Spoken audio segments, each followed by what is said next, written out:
Sydney में साहिल पर firing करने वाले मुलजिम नवीद अकरम के होश में आने के बाद पुलिस ने उससे अस्पताल में तफ्तीश शुरू कर दी है।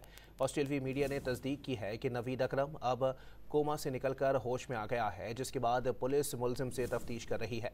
मुलजिम का वालिद 50 साला साजिद अकरम पुलिस की जवाबी कार्रवाई में जाए वकुआ पर ही हलाक हो गया था, जबकि 24 साला नवीद को जख्मी हालत में गिरफ्तार करके अस्पताल मुंतकिल किया गया था।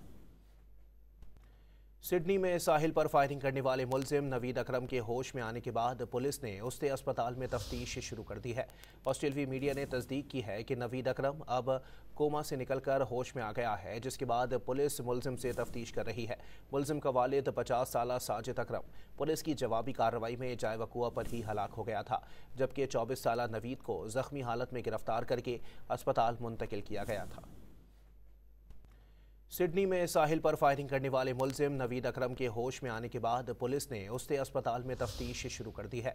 ऑस्ट्रेलियाई मीडिया ने तस्दीक की है कि नवीद अकरम अब कोमा से निकलकर होश में आ गया है, जिसके बाद पुलिस मुलजिम से तफ्तीश कर रही है। मुलजिम का वालिद 50 साला साजिद अकरम पुलिस की जवाबी कार्रवाई में जाए वकुआ पर ही हलाक हो गया था, जबकि 24 साला नवीद को जख्मी हालत में गिरफ्तार करके अस्पताल मुंतकिल किया गया था।